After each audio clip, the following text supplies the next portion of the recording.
বাচ্চা শাহজাহান চোখের পানি ছেড়ে কান্দের ডাকতে বলে, রব্বে কারীম,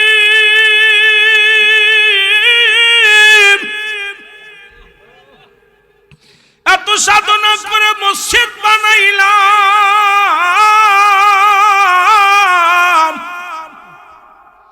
এত কষ্ট করে আমি বাচ্চা শাহজাহান এত সুন্দর একটা মসজিদ বানাইলাম, এই মসজিদের কিবলা নাকি নির্ণয় ঠিক হয় নাই, এখন কি করা যাবে রে আমার আল্লাহ।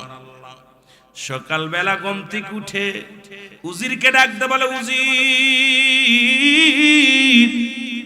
উজির রে আয়, একটা পরামর্শ দে। কয় পরামর্শ কি?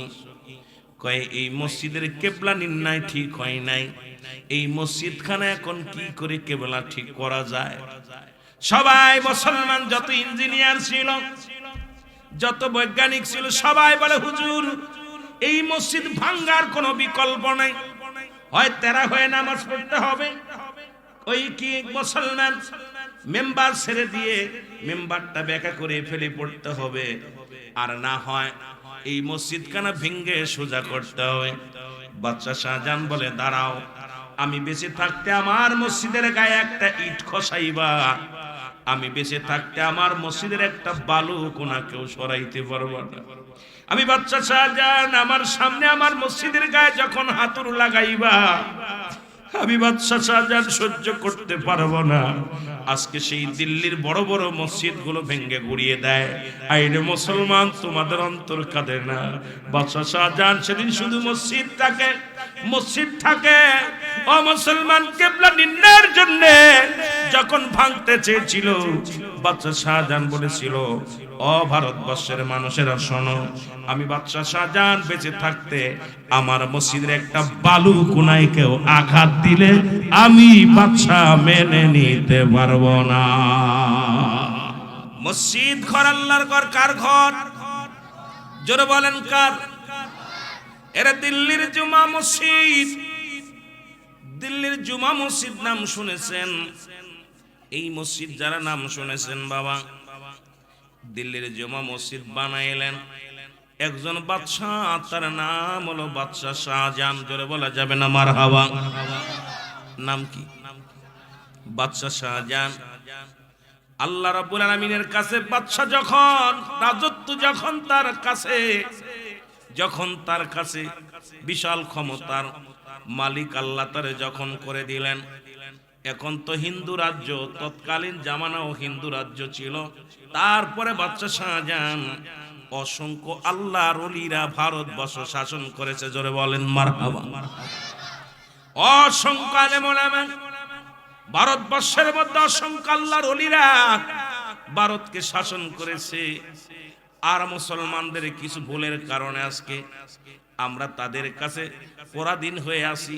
কারণ মুসলমান এত লোভী হয়ে গেল এমন একটা সময়, এই লোভের কারণে, অতি লোভের কারণে, অতি চাওয়া, অতি শক্তিমাত্রা খাটানোর কারণে মানুষ ও মুসলমান রব্বুল আলামিন আল্লাহর বিধান যখন ভুলে যায়, মুসলমান নিজের মন গড়া, মুসলমান মন গড়া যখন আইন কানুন চালু করতে লাগলো, রব্বুল আলামিন তখনই মুসলমানদের পরাজয় করে দিল। জোরে জোরে বলেন আল্লাহু আকবার। সেই মোগল সম্রাট থেকে বাবা আপনারা জানেন, মুসলমান একসময় বাবুরাও এই বাংলাদেশ পরিচালনা করেছিল। যারা দুনিয়ার মধ্যে হিন্দু রাজ্য ছিল, সেখান থেকে মুসলমানের আবার রব্বুল আলামিন বাংলাদেশটা আজও পর্যন্ত মুসলমানদের হাতে আছে। বাংলাদেশটা প্রায় 90-92% মুসলমান।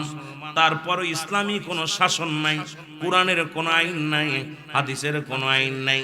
মন গড়া মতো জিনা, ব্যভিচার, অন্যায়, জুলুম, যার যা ইচ্ছা তাই সে করতেছে রে মুসলমান। এটা কখনো হতে পারে না, হওয়া সম্ভব নয়। কারণ এই বাংলাদেশটা ওলি আল্লাহদের দেশ। এদেশে ইসলাম চলবে, এদেশে ইসলাম চলবে, ইসলাম থাকবে, বাতিল সমস্ত ফেরকা দূর হয়ে যাবে। জোরে জোরে বলেন ঠিক কিনা? কারণ শাহজালালের জমিন, শাহপরানের জমিন, মুসলমান শোনো, ফুলতলি মাসলাদের জমিন, আনাতপুরের জমিন, খাজা ফরিদপুরের জমিন, অসংখ্য আল্লাহর মাহবুব বান্দা যারা এসেছিল তারা সন্ধি করে নাই, তারা কোনো চুক্তি করে নাই, কখনো বাতিলের সঙ্গে তারা কি করে নাই, হাতাহাত করে নাই। ক্ষমতার লোভ তাদের ছিল না, তাদের একটা মাত্র লোভ ছিল, সেই লোভটা হলো কি করে রাসূলুল্লাহ সত্য তরিকা প্রচার করা যায়, কি করে ইসলামের দাওয়াত দেয়া যায়, কিভাবে মুসলমানদের আল্লাহমুখী করা যায়, কিভাবে অমুসলিমদেরকে কালেমার দাওয়াত দিয়ে ইসলামের পথে আনা যায়। জোরে জোরে চিল্লায়া বলা যাবে না মারহাবা। কিন্তু মুসলমান অতীত ভুলে গেছে, এখন ডান দিকে দেখি হাতাহাতি, বাম দিকে দেখি হাতাহাতি, সব মিলে যাচ্ছে। বাংলা একটা প্রবাদ বলে, রসুনের গুড়া এক জায়গায়, রসুনের যদিও কষ আলাদা আলাদা, ওরা গুড়া এক জায়গায়। যদিও মনে করেন এটা ভুল, কারণ সুন্নি জামাতের ভাইরা যারা আছেন মনে রাখবেন, কখনো মুসলমান যেমন তেল আর পানি এক হয় না, সুন্নি জামাত ওলি প্রেমিক মানুষের সঙ্গে পৃথিবীর যতই রাজনীতি দল হোক, যত বড়ই জান্নেওয়ালা বন্নেওয়ালা হোক না কেন, ওলি আল্লাহদের সঙ্গে তাদের মতের মিল কোনোদিন হবে না। জোরে বলেন ঠিক কিনা? এরা হলো সাধুবাদী আলেম, এরা হলো সাধুবাদ আত্মশুদ্ধি। যারা ইসলাম মুসলমান শোনে না, যারা ওলি আল্লাহ মানে, এরা আত্মশুদ্ধি নিজেকে বিলিয়ে দেয় মানুষের জন্য। আর যারা দুনিয়ার মধ্যে ক্ষমতা লোভী ইসলাম প্রচার করে, তারা দুনিয়ার মধ্যে অর্থ হাসিলের জন্য সব কিছু করতে পারে। জোরে বলেন ঠিক কিনা? এগুলো মনে রাখতে হবে, মাথায় রাখতে হবে। চারিদিকে যে অবস্থা দেখতেছি, চারিদিকে যা শুরু হয়ে গেছে, সুন্নি জামাতকে নিয়ে একটা ব্যবসা করা শুরু করা ষড়যন্ত্র চলতেছে। তারা মুখে মুখে বলতেছে মাজার পন্থীদের আমরা ভালোবাসি, অথচ পিরাই মাজার আক্রমণ হয়। সুন্নিদেরকে ভালোবাসি, সুন্নিদের উপর আক্রমণ হয়। সুন্নিরা উচিত কথা বললেই তাদের গায়ে লেগে যায়। তার মানে আর বুঝতে বাকি নাই, কারণ এই দেশে এরা কখনো চায় না সাধুবাদ আলেম, ওরা কখনো চায় না অলিবাদ থাক। এই পৃথিবীর মধ্যে আপনাদেরকে চেষ্টা করতে হবে, যেহেতু সিলেটের জমিন হবিগঞ্জের জমিন, এই জমিনের মধ্যে সত্য ইসলামকে প্রতিষ্ঠিত করতে হলে শাহজালাল শাহপরাণ ওই 360 জন আউলিয়া যার আগমন করেছিল, তাদের ইসলামটাকে আমাদের বুকে ধারণ করার দরকার লাগবে কি লাগবে না? এ আমার ভাইরা, আমার বন্ধুরা, কথাগুলো মনে রাখবেন। যেহেতু আমি আলোচনা এখনো শুরু করি নাই, সবে মাত্র বসেছি। বাদশা শাহজাহান উনিও রাজ সিংহাসনে বসলেন, রাজ দরবারে বসে পরীদেরকে বললেন, পরীরা রে, আমি দুনিয়ার মধ্যে কিচ্ছু করতে চাই না, আমি চাই পৃথিবীর মধ্যে একটা সিজদার জায়গা বানাইতে। পৃথিবীর মধ্যে আমার 1 নাম্বার কাজ হবে, আমিও আল্লাহর, এই রাজ সিংহাসনও আমার আল্লাহর। মানুষের সিংহাসন নয়, মানুষকে বসানোর জন্য আল্লাহ একটা পদমর্যাদা দান করেছে। আর সেই পদমর্যাদা হলো, মুসলমান শোনো শোনো, সেটা যদি আমি কোরআন হাদিস ইজমা কিয়াসের বাইরে করি, রব্বুল আলামিন আমার উপরে গোসা হয়ে যাবে। এই জন্য আমার প্রথম কাজ হলো, আমি আমার এই পৃথিবীর মধ্যে রাজত্ব অবস্থায় থাকাকালীন আমি একটা মসজিদ বানাইতে চাই। আর সেই মসজিদের নাম দিলেন সবাই মিলে বাদশা শাহজাহান, সেই মসজিদের নাম দিলেন মুসলমান দিল্লির জুমা মসজিদ। জোরে বলো মারহাবা। কি মসজিদ? রাখেন, এতে ক্যারেক্টার নষ্ট, আপনাদের দুর্নাম হবে। যাহারে মাহফিলে গিয়েছিল পায়েল শান্তিনগর এলাকায় একটা পাখা নাই, এখনো সে আদি যুগে পড়ে আছে, তালের পাখাতে বাতাস করতে হুজুর। এটা আপনাদের ক্যারেক্টার বাড়বে না, হয়তো আপনারা ভাইরাল হবেন বেশি। ওই এলাকার মধ্যে সুনাম, যেটা পাখা নাই, দরকার নাই। যেরাম আছে আপনারা দোয়া করেন, যেরাম আছে আল্লাহ কবুল করুক। জোরে বলেন আমিন বলেন। এ আমার ভাইয়েরা, আমার বন্ধুরা, আমার গভীর মনোযোগ, কথা মনে রাখবেন। বাদশা শাহজাহান 10 বছর ক্ষমতায়, 10টা বছর একখান মসজিদ বানাইলেন। মসজিদের নাম কি?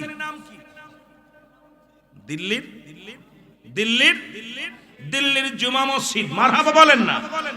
মনে রাখবেন, দিল্লির জুমা মসজিদ বাদশা শাহজাহান বানাইলেন 10,000 কর্মী দিয়া। কত হাজার?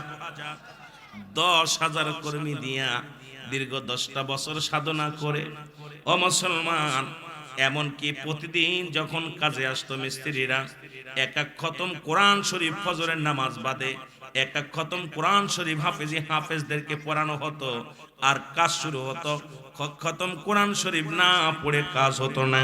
আবার যদিও না পারতো, এক পারা কোরআন শরীফ পড়ে কাজ স্টার্ট দিত, আর বাদশা শাহজাহান ঘুইরা ঘুরা এই কাজগুলো দেখতো। জোরে বলেন সুবহানাল্লাহ। জুম্মা মসজিদ মুসলমান শোনে নাও, রাহমাতুল লিল আলামিন মক্কা থেকে মদিনায় যখন হিজরত করলেন, নবীজি প্রথম কাজ সাহাবীদেরকে বললেন, আমি ইসলামের দাওয়াত আসছি, আমি তোমাদের বলি আমি একটা মসজিদ বানাতে চাই। মনে রাখবেন, যেহেতু পুষ মাসের ওয়াজ, শীতের দিনের ওয়াজ গরমের করে লাভ নাই, যেহেতু যেদিকের বিষয় ওদিকে নিয়ে আলোচনা করে আমি মূলধারায় চলে যাব। আমার বাবারা, আমার রাসূলুল্লাহ যখন মক্কা থেকে মদিনায় হিজরত করলেন, রাসূলুল্লাহ সর্বপ্রথম মসজিদ বানাবে মনে মনে স্থির করলেন। সাহাবীদেরকে ডাক দিয়ে বলেন, সাহাবীরা রে, আমি একখানা মসজিদ বানাইবো। সুবহানাল্লাহ বলেন না? যেহেতু আমি ইবাদতের জায়গা, সর্বপ্রথম আল্লাহর ঘর বানাইবো। কার ঘর? কে বানাইবো? কে বানাইবো? রাহমাতাল্লিল। আজকে মুসলমান, আজকে পয়েল শান্তিনগরের বাবারা মসজিদের উন্নয়ন প্রকল্পের মাহফিল। আমি একটু গবেষণা করে চিন্তা করতেছি, চিন্তার মধ্যে ঢুকে দেখলাম এলাকার মানুষগুলো বড় ভালা, অন্য কোনো কাজের জন্য নয়, আল্লাহর ঘরটার চাকচিক্কা সুন্দর হবে এই চিন্তাধারা তাদের মাথার ভিতরে ঢুকছে। তাই তো রব্বুল আলামিন আপনাদের ব্রেনের ভিতরে ঢুকায় দিছে, যুব সমাজের ভাইদেরকে, তোমরা মাহফিল করো, আল্লাহর দ্বীনের দাওয়াত দাও, আর মসজিদের উন্নয়নের জন্য ঝাঁপিয়ে পড়ো। রব্বুল আলামিনের ঘর তৈরি করা হবে। জোরে বলেন মারহাবা। রাসূলুল্লাহ প্রথম মসজিদ বানানোর জন্য উদ্যোগ নিলেন। সাহাবীরা নীরবে দাঁড়ায় আছেন। নবীজি বলছে, আমি তো মসজিদ বানাইবো, কে কি দিবা? রাসূল ঠিক বলে ফেলছে, কে কি দিবা। আজকে আপনাদের ধরবে হয়তো, যদিও ভাগ্যবান যে সে দিবে, না হলে কপাল যার পুরা দিব না। বলবে কে কি দিবা? ও যুবক, রাসূলের সাহাবী, রাসূল যার বাড়িতে প্রথম প্রবেশ করেছিলেন, রাসূলুল্লাহ যখন হিজরত করে মদিনায় গেলেন, একজন ব্যক্তির সাহায্য নিয়ে, সেই ব্যক্তির নাম হলো আইয়ুব আনসারী। নাম কি? কি নাম? আইয়ুব আনসারী বলে, ইয়া রাসূলুল্লাহ, ইয়া হাবিবাল্লাহ, আমি আপনাকে কথা দিলাম, যেহেতু আপনি আল্লাহর ঘর বানাইবেন, আমার বাড়িটা আপনাকে দান করে দিলাম। এ আলেম ওলামা, গভীর মনোযোগ বাজান, শুনো ভালো করে কথা বলছেন। যত এই কথা কবি, বক্তা হবি, সব বক্তা হবি, ওয়াজ শিখবি। আর আমার ওয়াজ শুনে ওয়াজ মুখস্থ করা কঠিন, একদম সহজ ব্যাপার। আমি একদম সাবলীল বাংলা ভাষা প্রয়োগ করি, যেটা একদম বইয়ের ভাষা। এই ভাষাগুলো একটু কষ্ট করলে, 2 দিন শুনলে, আমার ওয়াজগুলো 1 থেকে 2 দিন শুনলে পোলাপান আমার মনে হয় মুখস্থ আলোচনা করতে পারবে না। এ আমার ভাইয়েরা, আমার বন্ধুরা, আমার মুসলমান, আল্লাহর নবী বললেন, তোমরা কি বলতে চাও? বলে, হুজুর, আমি আমার বাড়িটা দান করে দিলাম মসজিদের জন্য।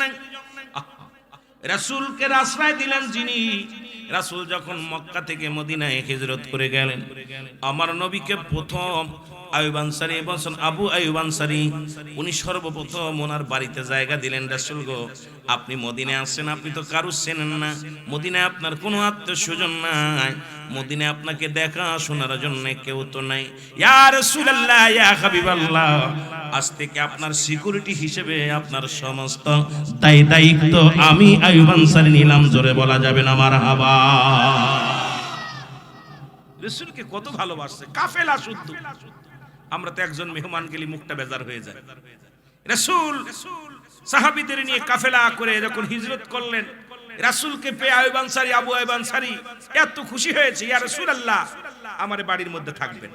এমন কি ওই জায়গা যাওয়ার পর আমি আশ্চর্য হয়ে গেছি, এগুলো দেখা পর যেমনও ছিল যে যাদের মেয়ে ছিল বয়স্ক মেয়ে, তারা সাহাবীদের সঙ্গে বিবাহ দিয়ে আত্মহত্যা করে ফেলেছে। সুবহানাল্লাহ বলেন। আরো জোরে, আরো জোরে। তারা সদরে গ্রহণ করেছে। সাহাবা নবীর ভালোবাসা পায়া তারা কি হয়েছে? শান্তি পেয়েছে। এ আমার ভাইয়েরা, আমার বন্ধুরা, আমার রাসূল বলে আইয়ুব আনসারী শোনো, তোমার এই ঘরখানা তো নিজের থাকার জায়গা, এটা যদি তুমি মসজিদ বানাতে দাও কোথায় থাকবা? আইয়ুব আনসারী আবু আইয়ুব আনসারী ডাক দে বলে ইয়া রাসূলুল্লাহ ইয়া হাবিবাল্লাহ, নবী গো নবী, আমিও আল্লাহর, এই জমিনও আমার আল্লাহ, এই জমিনের মালিকও আমার আল্লাহ, এই বাড়িটার মালিকও আমার আল্লাহ। যেহেতু আল্লাহর ঘর হবে ইয়া রাসূলুল্লাহ ইয়া হাবিবাল্লাহ, আমি আইয়ুব আনসারী ইয়া রাসূলুল্লাহ ইয়া হাবিবাল্লাহ, আল্লাহর ঘর বানানোর জন্য আমার বাড়িটা আমি আপনাকে দান করে দিলাম। জোরে বলেন মারহাবা। নবী বলে তুমি থাকবা কোথায়? এটা দান করার পর থাকবা কোথায়? রাসূলুল্লাহ বলতেছে, চুপ করতে বলছে না, এত কথা কেন? বলতেছিলাম তুমি থাকবা কোথায়? আবু আইয়ুব আনসারী বলতেছে ইয়া রাসূলুল্লাহ ইয়া হাবিবাল্লাহ, এই বাড়িটা তো আমার সানি বাড়ি। এ যুবক খেয়াল করবেন, এই বাড়িটা তো আমার সানি বাড়ি, আসল বাড়ি হলো আমার কবর। আরে নবী সাহাবীদের চিন্তা করছে। রাসূলুল্লাহ সাহাবী বলে ইয়া রাসূলুল্লাহ ইয়া হাবিবাল্লাহ, যেহেতু দুনিয়ার কোনো ধন সম্পদ আমি নিয়ে যেতে পারবো না, এই দুনিয়ার কোনো বালাখানা নিতে পারবো না, আমি আইয়ুব আনসারী আবু আইয়ুব আনসারীর একমাত্র আসল ঠিকানা হলো নবী গো আমার কবর। সুতরাং আল্লাহ, আমি দুনিয়ার মালিক আল্লাহ, জমিনের মালিক আল্লাহ, আল্লাহর ঘর বানানোর জন্য আমার বাড়িটা দান করে দিলাম, আমার আসল বাড়ির ঠিকানার জন্য, আসল বাড়ি শান্তির জন্য, আমার আসল বাড়িটা ঠিক করার জন্য দুনিয়ার সব কিছু আমি ছাড়তে পারি। জোরে বলেন মারহাবা। চিন্তা করছেন নি একবার? ইয়া রাসূলুল্লাহ ইয়া হাবিবাল্লাহ, এই বাড়িটা তো আমার আসল বাড়িটা সানি বাড়ি, ছোট বাড়ি, ক্ষণিকের জন্য আমার আসল বাড়ি আমার কবর। ইয়া রাসূলুল্লাহ, আমাকে তো মৃত্যু পরে আমার কবরে রাখবে, সুতরাং আমার আসল বাড়ি সামিয়ানা গুছাইতেছি, সামানা গুছাইতেছি। সাহাবীদের কত ভালোবাসা ছিল। রাসূলুল্লাহ জমিখানা পায় বলে সাহাবীরা গো, ও আমার সাহাবীরা, এখন মসজিদ বানাবো, কে কে দিতে পারো? যার গাছ ছিল, খাজুর গাছ ছিল, কেটে কেটে আনতে লাগলো, খাজুরের ডালগুলো আনতে লাগলো, পাথর আনতে লাগলো, যে যা ছিল সব রাসূলের কদমে আনতে লাগলো। নবী তখন যখন সাহাবীরা কাঁধে করে করে যার যার বাড়ি থেকে যা যা ছিল, যার দেওয়ার মতো, আজকে যার এক বস্তা সিমেন্ট দেওয়ার মতো আছেন সে এক বস্তা সিমেন্ট দিবেন, যার বালু দেওয়ার মতো ক্ষমতা আছে সে বালু দিবেন, যার রড দেওয়ার মতো ক্ষমতা আছেন রড দিবেন। রাসূলুল্লাহ বলার পর নবীজির মসজিদখানা বানানোর জন্য সাহাবীরা সর্বদিক থেকে যার খাজুরের ডাল ছিল নিজ হাতে খাজুরের ডাগাগুলো কেটে কেটে রাসূলের কদমে আনছে, খাজুরের গাছগুলো কেটে কেটে রাসূলুল্লাহর কদমে আনছে। সুন্দর করে সাহাবীকরাম মিলে রাসূলুল্লাহ নিজের সকলের সহযোগিতায় নিজ হাতে মুসলমান মিস্ত্রি কাজ করে মসজিদখানা সুন্দর করে বানাইলেন। জোরে বলেন মারহাবা। কিন্তু তৎকালীন জামানায় কিছু মুনাফিক ছিল, আল্লাহ কমিনান নাস, মানুষের মধ্যে মাকুনু, তারা বলবে আমার না তারা ঈমান আনছে বিল্লাহি, আল্লাহর প্রতি, অবিলাখিরাতের প্রতি বিশ্বাস স্থাপন করছে। ওমা হুম বিমুমিনিন,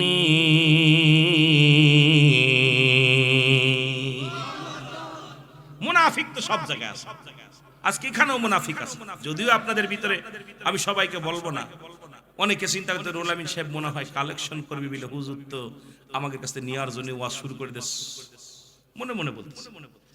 আপনার মসজিদ দিবেন কি দিবেন না আল্লাহর, সেটা আপনাদের ব্যাপার, কিন্তু আমার দায়িত্ব যেটা, যেটা সামনে পোস্টারের ভিতরে পাওয়া পর আমাকে সাবজেক্ট তো দেইনি যে হুজুর আমাদের মসজিদের ওয়াজ করবেন, তা তো বলে নাই, কিন্তু আমার বিবেক আমার মন বলতেছে যে এখানে এই ওয়াজটা প্রয়োজন, কারণ মানুষকে বুঝাইতে হবে যে কে কি হালাতে মসজিদ আল্লাহর ঘরগুলো করলো, রাসূলের ঘরগুলো করলো, কে ইসলামের জন্য কার কি অবদান আমাদের বুঝার দরকার, জানার দরকার। জোরে বলেন ঠিক কিনা?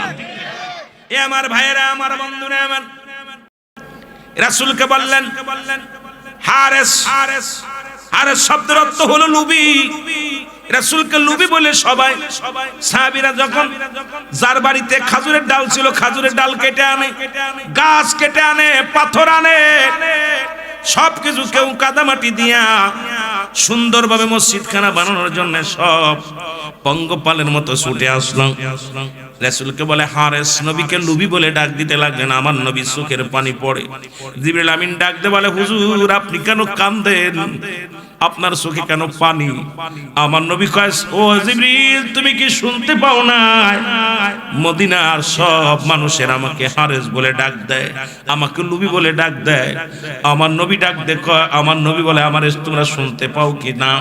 মানুষ তো আমাকে লুবি বলে ডাক দেয়, আরবি ভাষায় বলে হারেস। হারেস শব্দের অর্থ হলো লুবি। কথা বুঝেননি? লুবি বলে ডাক দিছে। আল্লাহ বলেন জিবরিল তাড়াতাড়ি আমার হাবিবের জানে আসো। হ্যাঁ আমার নবীর ভিতরে লোভ আছে, একটা লোভ আছে। সেই লোভটা হলো কি করলে তার উম্মতদেরকে নাজাত দেয়া, জান্নাতে দেয়া যাবে, সেই একটা লোভ আমার নবীর ভিতরে আছে। জোরে বলেন মারহাবা।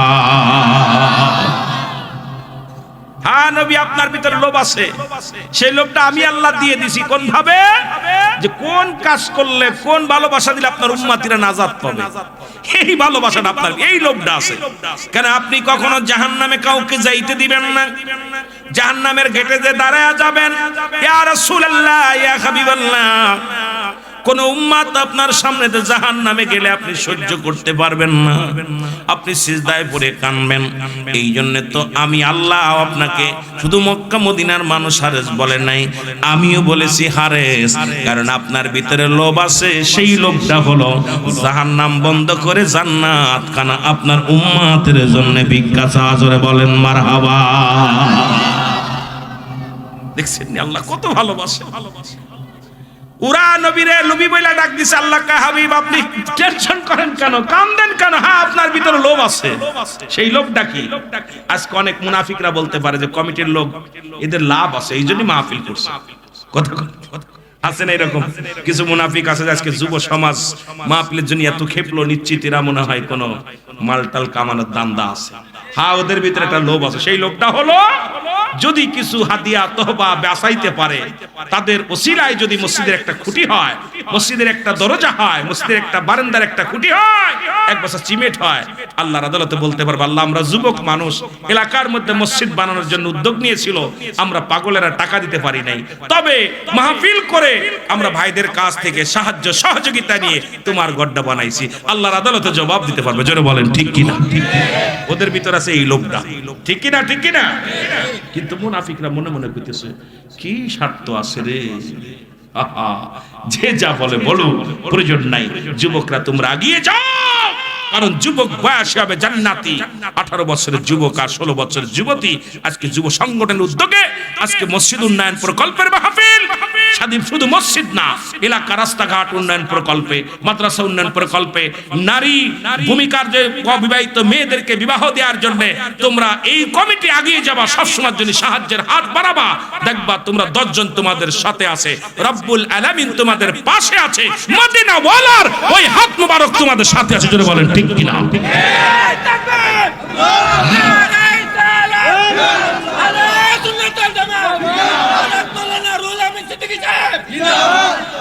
এ আমার ভাইরা, আমার বন্ধুরা, তাহলে বোঝা গেল, আমি আপনাদের বুঝাইতে পেরেছি। খেয়াল করবেন যে রাসূল মক্কা থেকে মদিনায় হিজরত করে সর্বপ্রথমই মসজিদের কাজ শুরু করেছিলেন। আমিও চাই দ্বিতীয় বছর যেহেতু মাহফিলের বয়স হয়ে গেছে, আপনারা এই মসজিদটার দিকে নজর দেখে মাহফিলের দিকে আপনারা আগাইতেছেন। আল্লাহ আপনাদের কবুল করুক। জোরে বলেন আমিন। বাদশা শাহজাহান মনে আসেনি? মনে আছে? 10,000 কর্মী দিয়া মসজিদ বানাইলেন। কত হাজার? 10,000 কর্মী দিয়া মসজিদ বানাইলেন। সেই মসজিদ খানায় মসজিদ একদম কমপ্লিট মসজিদ হয়ে গেছে। অপর মসজিদে প্রথম জুম্মার নামাজ হলো। জুম্মার নামাজ শেষ করে বাদশা শাহজাহান মুসল্লিদেরকে নিয়ে আল্লাহর দরবারে প্রার্থনা করে, আল্লাহ আমার জীবন সাকসেস, আমি বাদশা শাহজাহান সুন্দর একটা মসজিদ বানাইলাম, এই মসজিদে প্রথম জুম্মার নামাজ পড়লাম, আমি খুশি হয়েছি, আল্লাহ আমার প্রজারাও খুশি হয়েছে, তবে এই মসজিদে নামাজ আদায় করে আমি বড় শান্তি পেয়েছি। রাতের অন্ধকারে খবর আসে বাদশা শাহজাহান তুমি তুমি যত মুসল্লিদেরকে নামাজ আদায় করেছো, তোমার নামাজ তো দূরের কথা, মুসল্লিদের কারোর নামাজই কবুল হয় নাই। জোরে জোরে চিল্লায় বলা যাবে না আল্লাহু আকবার? আরো জোরে জোরে চিল্লায় বলেন আল্লাহু আকবার। খোদা তোমায় ডাকতে জানি না, ডাকার মতো ডাকলে খোদা কেন শুনবে না? বলো খোদা তোমায় ডাকলে খোদা কেন? এক ডেকেছেন মুসা নবী তুর পাহাড়ে গেছে জানি, এক ডেকেছেন মুসা নবী তুর পাহাড়ে গেছে জানি। ওরে খোদার নূরে পাহাড় চলে, মুসা জ্বলে না। খোদা তোমায় ডাকতে জানি না, ডাকার মতো ডাকলে খোদা কেন শুনবে না? বলো ডাকার মতো ডাকলে খোদা, আরো জোরে বলেন ডাকার মতো ডাকলে খোদা কেন? খোদা তোমায় ডাকতে জানি না, খোদা ডাকতে জানি। ওগো ডাকার মতো ডাকলে খোদা কেন শুনবে না?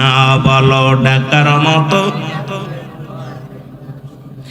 এক ডেকেছেন ইউনূস নবী দরিয়াতে রইলেন তিনি, এক ডেকেছেন ইউনূস নবী দরিয়াতে রইলেন তিনি। মাছের পেটে রইলেন ইউনূস, হজম হইল না।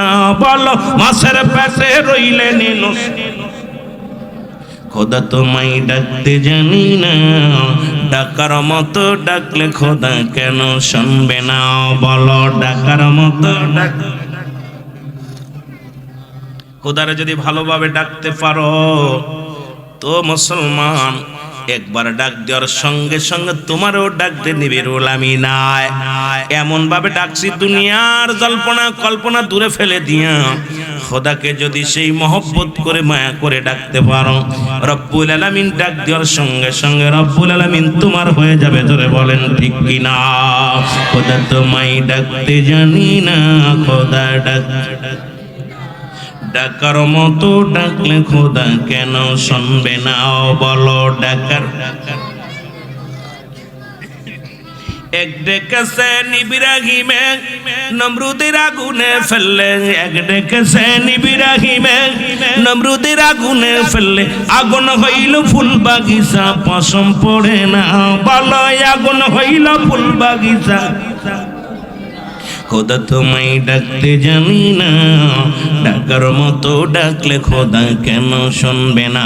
বলো ডাকার মতো ডাকলে খোদা। খোদা তোমায় ডাকতে জানি না, খোদা ডাকতে জানি না, ডাকার মতো ডাকলে খোদা কেন শুনবে না? বলো ডাকার মতো ডাকলে খোদা। এ মুসলমান বাবারা, দিলের কান্ডা লাগা শোনো।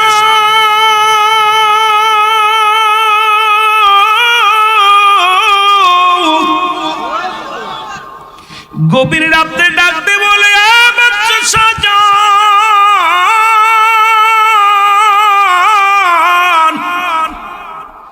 তুমি যত মুসল্লিদের নিয়ে নামাজ পড়লা, কোন মুসল্লির নামাজ কবুল হয় নাই। আল্লাহু আকবার। বাদশা শাহজাহান বড় পেরেশানিত হয়ে গেলেন। বাদশা শাহজাহান কান্দার বলে, আল্লাহ আমি তো দুনিয়ার লোভের জন্য মসজিদ বানাই নাই, দুনিয়ার কিছু কামানোর জন্য মসজিদ বানাই নাই, আমি তোমাকে ভালোবাসি রব্বে কারীম, তোমারে বড় মায়া করি গো রব্বে কারীম। এই জন্য আমি তোমার ঘর বানাইলাম দুনিয়ার মধ্যে, আমি অন্য কোনো আশা করি নাই। কেন মসজিদে নামাজ কেন হয় নাই একটু জানলে খুশি হতাম। দ্বিতীয় জুম্মায় নামাজ পড়া হলো। দ্বিতীয় জুম্মার পরে নামাজ আদায় করে রাত্রে শুয়ে আছে। বাদশা শাহজাহান স্বপ্নের মধ্যে দেখে বাদশা শাহজাহান কি যেন ডাকতে বলে, বাদশা আজকে যত মুসল্লিদেরকে নিয়ে যত মুসল্লি মসজিদে নামাজ আদায় করছো, কারোর নামাজ হয় নাই। বাদশা শাহজাহান কেটে গেল দিনটা, কিন্তু কিসের জন্য, কি হয়েছে, কি অপরাধ, কি ভুল হয়েছে একটু জানলে খুশি হতাম। কিন্তু কোনো সংবাদও আসে না, কোনো এলহামও আসে না। তৃতীয় জুম্মার নামাজ হলো। তৃতীয় জুম্মার নামাজ শেষ হওয়ার পর বাদশা শাহজাহান মুসল্লিদেরকে নিয়ে বললেন, মুসল্লি ভাইরা, আমি আজ 2টা রাত বারবার স্বপ্নে দেখি আমি রাত্রে ঘুমাইলেই জুম্মার দিনে সারা রাত ভরে এই প্রেসারের মধ্যে আসি, টেনশনের মধ্যে আসি। আমি বলতে চেয়েছিলাম না, কারণ তোমরা আমার মসজিদে এসে সবাই মিলে নামাজ আদায় করো, কিন্তু এই মসজিদে যারা নামাজ আদায় করেছি কারোর নামাজই নাকি আল্লাহর দরবারে কবুল হয় নাই। লোকজনে চিন সবাই বলে, বাদশা শাহজাহান কি বলতে কি বলেন? ইমাম সাহেব তো সহিহ শুদ্ধ কোরআন তেলাওয়াত করেছে, ইমাম সাহেব তো সুন্দর মোনাজাত দিয়েছে, ইমাম সাহেব তো সুন্দর রুকু সিজদা করেছে, ইমাম সাহেব একদম সহিহ শুদ্ধ ভাবে তেলাওয়াত, ইমাম সাহেবের কোনো ভুল ত্রুটি নাই, মুসল্লিদের ভুল নাই, তাহলে নামাজ কেন হবে না? বলে আমি বলতে পারি না, আমি আজ 2টি রাত পর পর 2 জুম্মার রাতে আমি স্বপ্নে দেখেছি, আজকে 3 নাম্বার।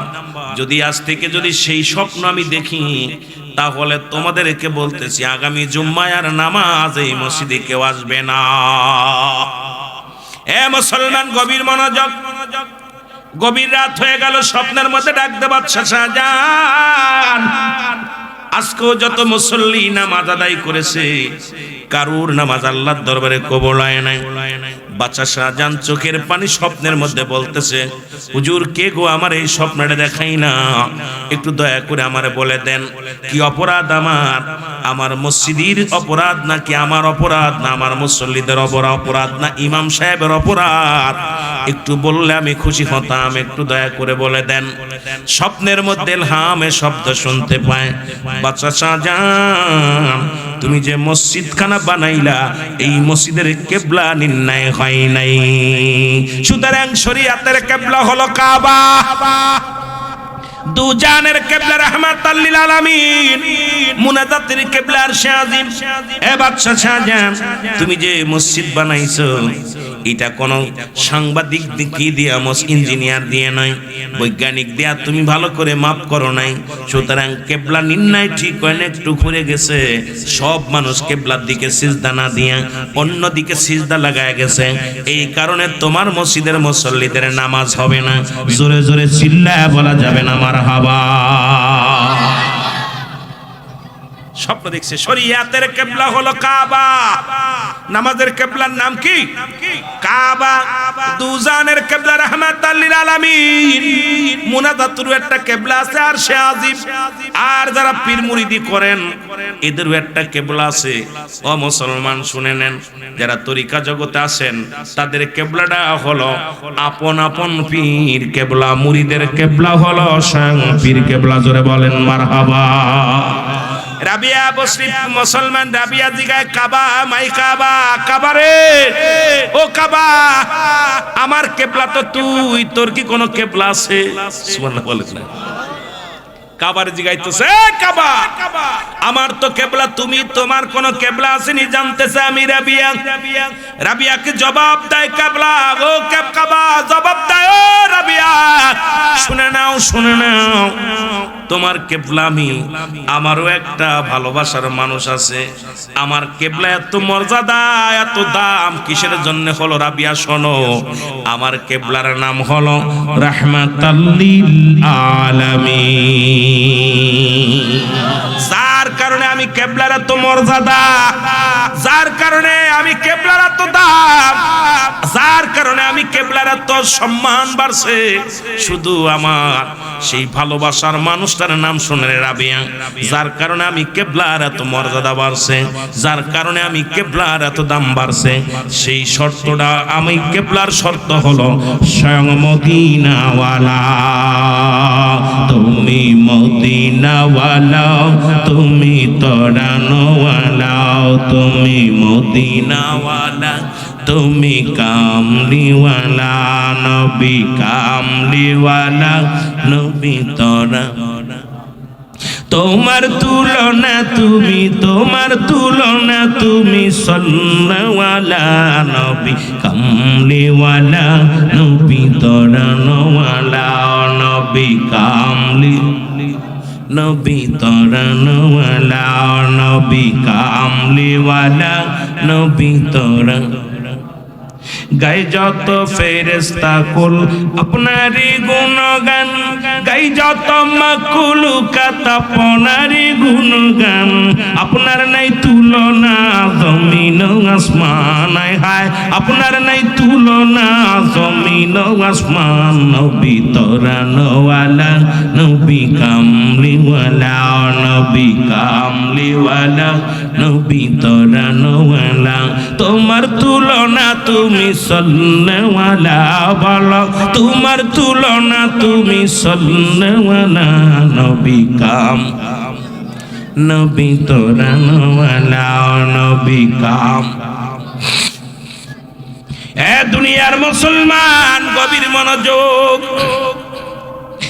বাচ্চা চাচান চোখের পানি ছেড়ে কান্দের ডাকতে বলে রব্বি কারীম,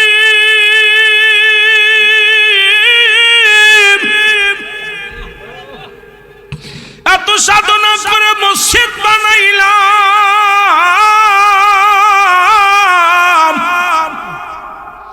এত কষ্ট করে আমি বাচ্চা শাহজাহান এত সুন্দর একটা মসজিদ বানাইলাম। এই মসজিদের কিবলা নাকি নির্ণয় ঠিক হয় নাই, এখন কি করা যাবে রে আমার আল্লাহ। সকালবেলা ঘুম থেকে উঠে উজিরকে ডাকতে বলে, উজির রে আয় একটা পরামর্শ দে। কয় পরামর্শ কি? কয় এই মসজিদের কেবলা নির্ণয় ঠিক হয় নাই, এই মসজিদখানা এখন কি করে কেবলা ঠিক করা যায়। সবাই মুসলমান যত ইঞ্জিনিয়ার ছিল, যত বৈজ্ঞানিক ছিল, সবাই বলে হুজুর এই মসজিদ ভাঙ্গার কোনো বিকল্প নাই, হয় তেরা হয়ে নামাজ পড়তে হবে। ওই কি মুসলমান মেম্বার ছেড়ে দিয়ে মেম্বারটা ব্যাখ্যা করে ফেলে পড়তে হবে, আর না হয় এই মসজিদখানা ভেঙ্গে সোজা করতে হবে। বাদশা শাহজাহান বলে দাঁড়াও, আমি বেঁচে থাকতে আমার মসজিদের গায়ে একটা ইট খসাইবা, আমি বেঁচে থাকতে আমার মসজিদের একটা বালু কোনা কেউ সরাইতে পারবো না। আমি বাদশা শাহজাহান আমার সামনে আমার মসজিদের গায়ে যখন হাতুড় লাগাইবা, আমি বাদশা শাহজাহান সহ্য করতে পারবো না। আজকে সেই দিল্লির বড় বড় মসজিদ গুলো ভেঙ্গে গুড়িয়ে দেয়, আইনে মুসলমান তোমাদের অন্তর কাঁদে না। বাদশা শাহজাহান সেদিন শুধু মসজিদ থাকে ও মুসলমান কিবলা নির্ণয়ের জন্য যখন ভাঙতে চেয়েছিল, বাদশা শাহজাহান বলেছিল, ও ভারতবর্ষের মানুষেরা শোনো, আমি বাদশা শাহজাহান বেঁচে থাকতে আমার মসজিদের একটা বালু কোনায় কেউ আঘাত দিলে আমি বাদশা মেনে নিতে পারবো না। বড়া পড়া মোদি কি করছে এখন বাংলাদেশ? ওই ভরা পড়া মোদি এখন ভারতের মধ্যে অসংখ্য মসজিদখানা ভেঙ্গে তারা চালু করে দিচ্ছে, বলছে মসজিদের নিচেই মন্দির আছে। আল্লাহর কসম, ভারতের মধ্যে বড় বড় মসজিদ গুলো গুড়িয়ে দিতেছে। তারা বলতেছে মসজিদের ভিতরে কি আছে? মসজিদের ভিতরে মন্দির আছে। এখন আল্লাহর কি মহিমা, মসজিদ ভাঙ্গা পর দেখা গেল মসজিদের নিচে আর একটা মসজিদ পাওয়া গেছে, কোথাও কোনো মন্দিরই পাওয়া যায় নাই। জোরে বলেন মারহাবা। আমি বলতে চাই আজকে আমাকে রাজত্ব দেয়া হোক, আমাকে ক্ষমতা দেয়া হোক, আপনারা লেখে নেন, আমি আগামীকাল চেয়ারের মধ্যে বসবো, বাংলাদেশের প্রধানমন্ত্রী আমি হব। সকালবেলা আইন করব, বাংলাদেশে 5000 মন্দিরের ভিতরে আমাদের মসজিদ আছে, কারণ আমাদের আইন আমার হাতে, কে আমারে ঠেকায়। সুতরাং মোদি দাদারে আমি অনুরোধ করব, মুসলমান এই মুসলমান বুকু সাপের লেজ দিয়ে কান খাজতে চেও না, এই রয়্যাল বেঙ্গল টাইগারের লেজ দিয়া তুমি কান খাজতে যেও না। এমন সবল মুসলমান মারবে, একই সবলে তোমার অস্তিত্ব একদম ধূলিসাৎ হয়ে যাবে। জোরে বলেন ঠিক কি না? সুতরাং আর একটা মসজিদের গায়ে হাত দিও না। মুসলমানদের ইবাদতের জায়গা হলো মসজিদ। শুধু ফেসবুক নিয়ে বয়া থাকো যুবকেরা, অসংখ্য মসজিদখানা ভেঙ্গে ভেঙ্গে গুড়িয়ে দিতেছে। মুসলমান নামাজ পড়ে, ওই দেশের হিন্দু কিছু পুলিশেরা লাথি মেরে তাদের নামাজ থেকে লাথি মেরে মেরে উঠায়া দেয়। গত কয়েকদিন আগে দেখলাম ওই ড্রাইভার, ট্রাকের ড্রাইভার উনি নামাজের টাইম হয়ে গেছে, আসরের নামাজ, ওযু করে পাশে নামাজ পড়তেছিল, তার টিরাকটা জ্বালিয়ে পুড়িয়ে আগুন দিয়া জ্বালায়া দেয়া হয়েছে। তাকে মারতে মারতে পিঠ মোড়াতে বেঁধে মারতে মারতে তার 8 বছর না কয় বছরের জেল দিয়েছে। এগুলো শুনলে কষ্ট হয়। আবার দেখলাম এক ড্রাইভার নামাজ পড়ার কারণে শুধু হিন্দুদের পুকুরের পানি দিয়া ওযু করার কারণে তাকে মৃত্যুদণ্ড দেয়া হয়েছে। এগুলো বড় কষ্ট লাগে রে মুসলমান। আমি আপনাদেরকে বলে যাই, সুতরাং মুসলমান নির্যাতন হইলে আল্লাহ সইতে পারে না।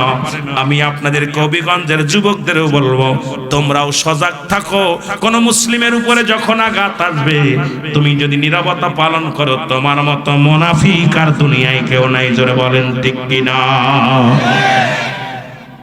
আমার ভাইরা, আমার বন্ধুরা, বাচ্চা চাচান ডাকতে বলে, উজি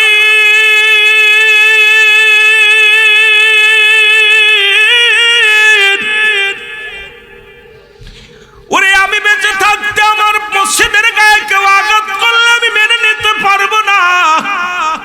খোঁজো এমন কোন ব্যক্তি আসেনি রে, এমন কোন লোক আসেনি যিনি আমার মসজিদটার কিবলা নির্ণয় ঠিক করে দিবে। সবাই বলে, হুজুর একটা লোক আমরা পেয়েছি, সেই লোকটা হলো এই জামানার নিজামউদ্দিন আউলিয়া। জোরে জোরে চিল্লায় বলা যাবে না মারহাবা। একজন আল্লাহর মাহবুব বান্দা পেয়েছি, নাম তার নিজামউদ্দিন আউলিয়া। কি নাম? নিজামউদ্দিন আউলিয়া। হুজুর উনার কাছে গেলে একটা পরামর্শ দিবে, যেহেতু আমরা আম মানুষ, উনি একজন কামেল মানুষ, আল্লাহওয়ালা মানুষ, উনি পারবে একমাত্র মসজিদের বিষয় সমাধান দিতে পারবে। হুজুর তার কাছে যান। বাদশা শাহজাহান বলে, চলো আমাকে ঘোড়া চালাও। ঘোড়া চালানো হলো। বাদশা শাহজাহান ধীর গতিতে চলে গেলেন আল্লাহর ওলির কাছে। আরে আল্লাহর ওলিদের দাম কত, আলেমদের দাম কত, আরে ইমামদের দাম কত। আরে বাদশা শাহজাহান নিজেই চলে গেলেন। কোথায় চলে গেলেন? নিজামউদ্দিন আউলিয়ার বাড়িতে। সালাম দিলেন, আসসালামু আলাইকুম। ওয়ালাইকুম আসসালাম। উনি বলেন, হুজুর আমার নাম হলো বাদশা শাহজাহান, আমি আপনার কাছে আসছি একটা বিষয় নিয়ে আপনার কাছে আসছি। হুজুর দয়া করে মায়া করে যদি একটু পরামর্শ দিতেন, তাহলে আমি অনেক উপকৃত হতাম। জোরে জোরে বলেন মারহাবা। বাদশা শাহজাহানের কথা শুনে বললেন, হুজুর আপনি বসেন, কি পরামর্শ দরকার আপনার বলেন। বলে, পরামর্শটা হলো আমি একটা মসজিদ বানাইছি 10 বছর সাধনা করে, 10,000 শ্রমিক দিয়া, কয়েকশো খতম দিয়া আমি এই মসজিদ বানাইলাম। সেই মসজিদের 3 জুম্মা নামাজ আদায় করলাম, একটা জুম্মার নামাজ হয় নাই। হুজুর আপনার কাছে আসছি, আপনি দয়া করে মায়া করে একটা পরামর্শ দেন। বাদশা শাহজাহান বলা পর নিজামউদ্দিন আউলিয়া কয়, বাবা এই দায়িত্ব আমি দিতে পারবো না, কারণ এই দায়িত্ব আল্লাহ আমারে দেয় নাই। যাও তোমার মসজিদটা সোজা করে দিতে পারে এমন একজন ব্যক্তি জগতের মধ্যে আছে, যাকে তুমি পাইলে তোমার মসজিদ ঠিক করে দিবে। তার নাম হলো, এই দিল্লির জঙ্গলের মধ্যে বাস করে, নাম হলো আল্লাহর ওলি হারে বারেশা রাহমাতুল্লাহ আলাইহি। জোরে জোরে চিল্লায় বলেন মারহাবা।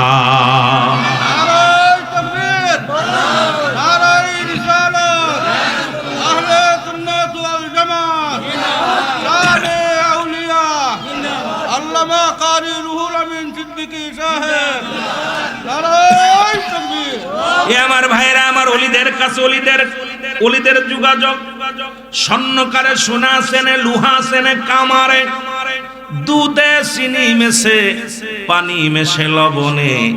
অলিতে অলিতে একটা অ্যাকশন আছে মুসলমান। অলিতে অলিতে কেমন যোগাযোগ আসে, কে মাসুকরে চেনে, এই জন্য চিনতে হবে, না চিনলে কাজ হবে না।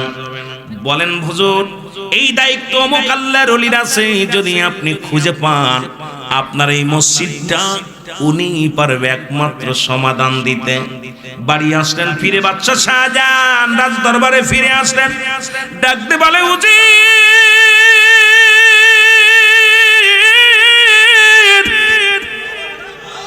তুমি আমার খানা পানির ব্যবস্থা করো। ওরে আর আমি দেরি করতে পারবো না, আমাকে নিয়ে যাও ওই জঙ্গলের মধ্যে রে, যেখানে আল্লাহর ওলি হারে বারে সাথে জোরে জোরে বলেন মারহাবা।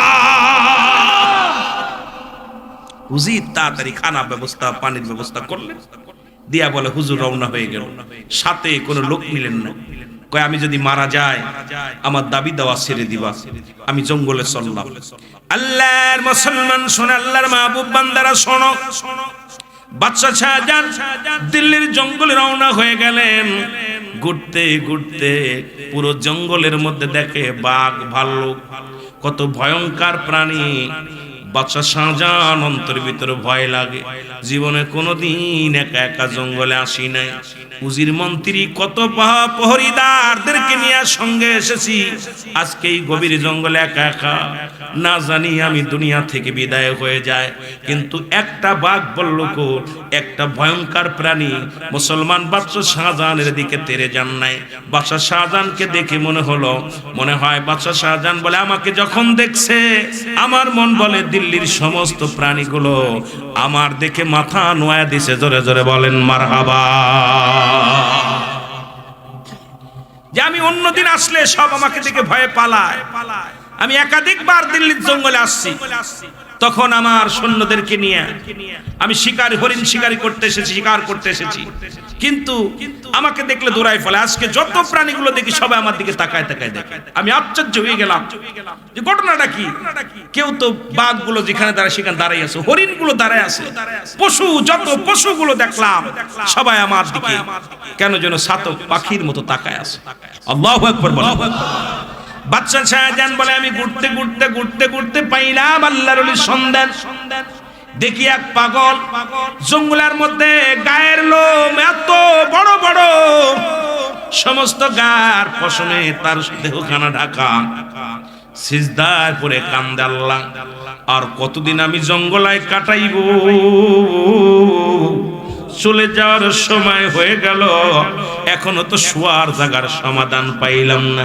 মনে বড় স্বপ্ন ছিল আমি ঘুমাইবো একটা মসজিদের মেম্বারের কাছে, ইমাম সাহেব নামাজ পড়াইব, মসজিদে আযান দিব, আর ওই মসজিদের আযান গুলো আমি মেম্বারের পাশে শুয়া শুয়া শুনবো। জোরে বলেন মারহাবা। পাগলে জঙ্গলের মধ্যে প্রার্থনা করতে সিজদায় পড়ে, আল্লাহ চলে যাওয়ার সময় হয়ে গেল, আর কতদিন আমারে এইভাবে ঘুরাইবা, যে কোনো মুহূর্তে চলে যেতে পারি। তা আমার তো স্বপ্ন ছিল যে আমি একটু মসজিদের পাশে ঘুমাইবো, ইমাম সাহেব কোরআন তেলাওয়াত করবে মেম্বারে দাঁড়াইয়া, মুয়াজ্জিন সাহেব আযান দিব, আর এই আযানের ধ্বনিগুলো আমি বয়া বয়া শুয়া শুয়া শুনবো। সুবহানাল্লাহ বলেন না? কত স্বপ্ন বা সালমান শোনো। বাদশাহ শাহজাহান কিছু সময় দাঁড়ায় রইলেন, এবার সালামুল মাহমুদ মাথাটা উঠাইলেন, সিজদা থেকে মাথা উঠাইলেন।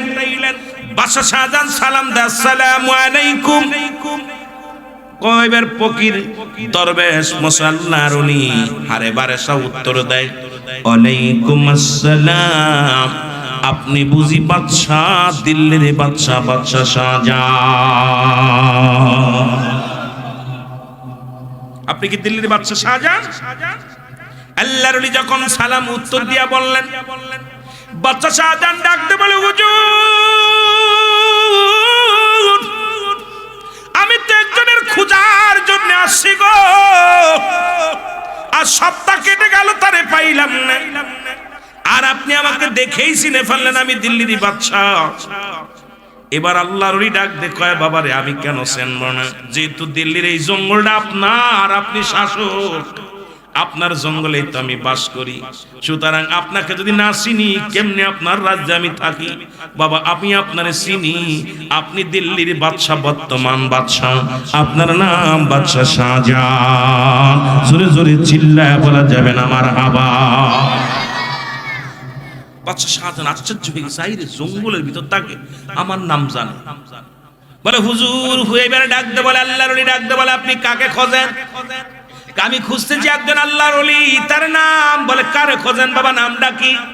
বলে তার নাম, আমি গিয়েছিলাম নিজামউদ্দিন আউলিয়ার কাছে, নিজামউদ্দিন আউলিয়া বলেছে তার ঠিকানা দিল্লির জঙ্গলের মধ্যে, আর তার নামটা হলো আল্লাহর ওলি হারে বারেশাহ রাহমাতুল্লাহ আলাইহি। বলে বাবারে তুমি আসল জায়গায় আসছো, তুমি যাকে খুঁজতে এসেছো আমি আর কেউ নয়, আমি সেই আশিক পাগল, আমি হলাম আল্লাহর ওলি হারে বারে শাহ। বলে হুজুর কিসের জন্য আসছো? আল্লাহু আকবার বলেন। কিসের জন্য আসছো?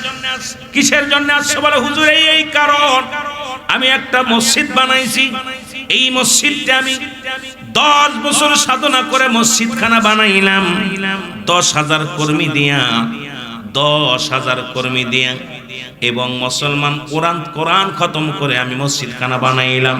3 জুম্মার নামাজ আমি আদায় করলাম, একটা জুম্মার নামাজও আল্লাহর দরবারে কবুল হয় নাই। এই জন্য আমি আপনার কাছে এসেছি, একটা উপায় আমারে বলে দেন। বলে বাবা তো কোনো ব্যাপারই না, কি হয়েছে বলেন?